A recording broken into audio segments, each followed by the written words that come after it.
Voter అనేవాడు polling బూత్కు ఎందుకెళ్తాడు? పార్టీలకు అతీతంగా ఒకరిద్దరు గల్లీ లీడర్ల దగ్గర డబ్బు తీసుకున్నందుకు ఒకడు, ఫలానా వాడు కాసింత మందు పోపించాడన్న కృతజ్ఞతాభావంతో ఇంకోడు, తమ ఊళ్ళో 4 మంచి పనులు చేసి మంచోడనిపించుకున్న ఒక నమ్మకస్తుడిని గెలిపించుకుందామన్న లెక్కతో ఇంకోడు, గవర్నమెంట్ సెలవిచ్చింది కదా అంటూ టైంపాస్ కోసం ఓటేసే అదో రకం ఉదాసీనత ఇంకోడిది. ఇలా ఓటరు మహాశయుడి క్యాలిక్యులేషన్లకు పొంతనన్నదే లేదు. మొత్తంగా స్థానిక ప్రభావం అనబడే లోకల్ ఫ్లేవరే గెలుపోటముల్ని నిర్ధారించే ప్రాథమిక సూత్రిక. రేపటి భవిష్యత్తు కోసం, జాతి బాగు కోసం చిత్తశుద్ధితో శ్రమ కూర్చే స్వచ్ఛమైన రాజకీయ పక్షం ఏది అంటూ వెతుక్కుంటూ వెళ్లే జనాభా ఎంతన్న పర్సంటేజ్ లెక్కైతే చాలా చాలా తక్కువే.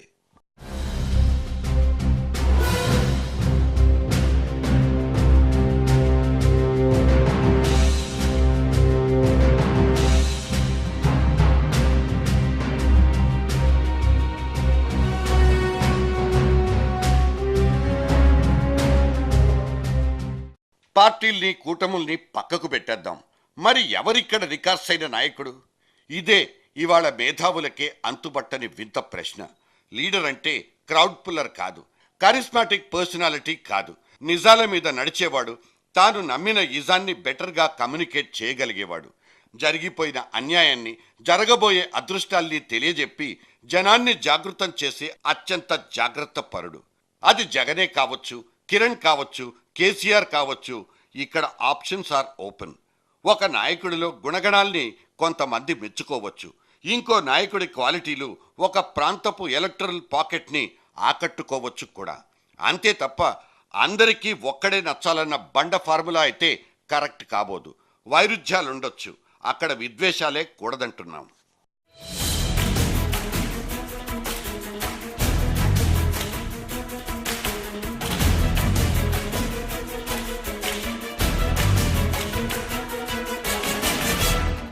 ఫ్రీబీస్ అనబడే ఉత్తుత్తి తాయిలాలకు వంగిపోతున్నాం, లొంగిపోతున్నాం అంటూ మనల్ని చీదరించుకుంటున్నాం.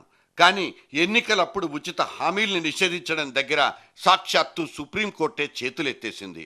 మేనిఫెస్టోలు రాసుకునేటప్పుడు కాస్తంత జాగ్రత్త వహించాలంటూ చిన్న గీత గీసింది తప్పిస్తే ఎన్నికలప్పుడు ఇవ్వజూపే ఉచిత వరాలన్నిటికీ ఒక్క మొత్తంగా కొట్టి పారేయలేకపోయారు మన అత్యున్నత ధర్మ ప్రభువులు.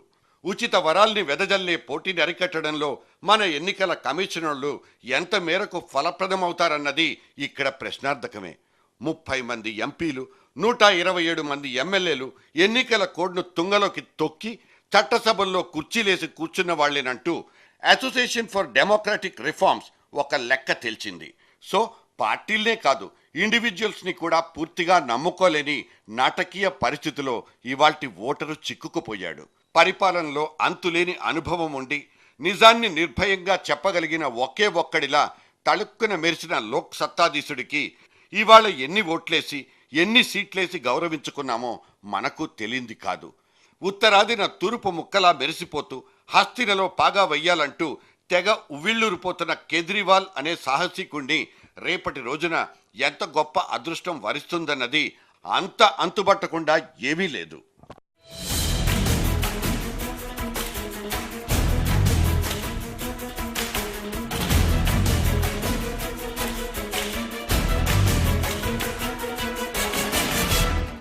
ఓటున్న మారాజును పడగొట్టగలిగే నిర్దిష్టమైన అంశాలు ఇవి అంటూ మన పొలిటికల్ సైన్స్లో ఒక నికార్సైన లెక్క ఉంది. కులం, మతం, ప్రాంతం ఈ 3 ప్రైమరీ ఎలిమెంట్స్ చుట్టూనే ఓట్ల రాజకీయం నడిచిపోతుందన్న మాట మనందరికీ తెలిసిందే. ఈ 3 ముచ్చట్లకు అతీతమైంది వ్యక్తి ఆరాధన. సినిమా కరిష్మాతో ఒకడు, వారసత్వ బలంతోనో రాజకీయ పలుకుబడితోనో ఇంకొకడు, అద్భుత శక్తులున్నాయంటూ బాబాల వేషంలో తిరిగేసే నాయకుడు మరొకడు. ఇలా ఒక్కొక్కడిది ఒక్కో శైలి. జనాదరణకు ఎరలేసి ఓట్ల వర్షంలో తడిసిపోవాలన్నదే వీళ్ల తాపత్రయం. కారణం ఏంటన్నది మనబోటి వాళ్ళ కంతుపట్టదు గాని వ్యక్తి పూజలో తరించిపోయే జనం తమకున్న శక్తివంతమైన ఓటు హక్కును సైతం ఇటువంటి ఆరాధ్యుల ఒళ్ళోనే ధారపోసేస్తారు. వ్యక్తిగతాలతో ప్రమేయం లేకుండా కేవలం భావజాలంతో మాత్రమే బతికేసే సాంప్రదాయక పార్టీలకు జనం సరెండర్ అయిపోవడం కనిపిస్తుంది. ఇక ఈ వరుసలో ఆరోది అసలైనది ఇంకోటుంది. అభివృద్ధి మంత్రం అనబడే సంక్షేమ పాచిక. సబ్సిడీలు రాయితీలతో కాకుండా మెట్రో రైళ్లు, రింగ్ రోడ్డు, హైటెక్ సిటీ లాంటి నిలువెత్తు నిదర్శనాలకు ఫ్లాట్ అయిపోయే అభ్యుదయ జనావళి.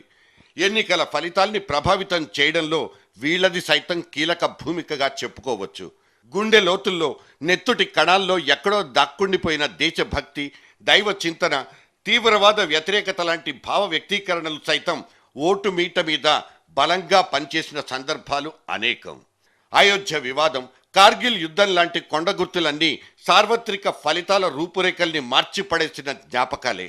ఇందిరాగాంధీ టు రాజశేఖర్ రెడ్డి, వైఆర్ రాజీవ్ గాంధీ, ఇటువంటి అనేకానేక ఖరీదైన మరణాలు చోటు చేసుకున్నప్పుడు కూడా స్థానిక ప్రభుత్వాల కిందకు నీళ్లొచ్చిన సంగతుల్ని మనం చూస్తూనే ఉన్నాం. వీటన్నింటికీ దూరంగా ప్రకృతి విరుద్ధమైన ఉచిత హామీలు, డబ్బు పంపిణీ లాంటి చీప్ ట్రిక్స్ దే ఇవాల్టి ఎన్నికల ప్రక్రియలో నడిచిపోతున్న హవా.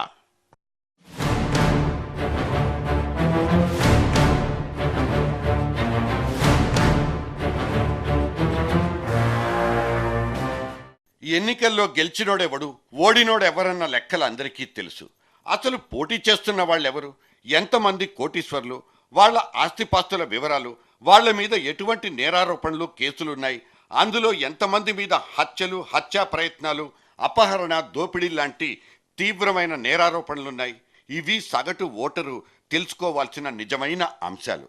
ప్రజల్లో అటువంటి చైతన్యం రానంత వరకు, అటువంటి క్రిమినల్ బ్యాక్గ్రౌండ్ ఉన్న అభ్యర్థుల్ని ఎన్నికల్లో గెలవకుండా ఓడించాలనే పట్టుదల లేనంత వరకు ఈ వ్యవస్థలో మార్పు రాదు. ఒక అభ్యర్థికి డబ్బుండో, అతడు కోటీశ్వరుడై ఉంటేనో అది తప్పు కాకపోవచ్చు. రాజకీయ పరంగా ఒక సమ్మె, ఒక ధర్నానో చేసి అరెస్ట్ అయిన నేపథ్యం ఉన్నా దాన్నొక సాధారణ కేసు కింద పరిగణించి సర్దుకొని పోవచ్చు.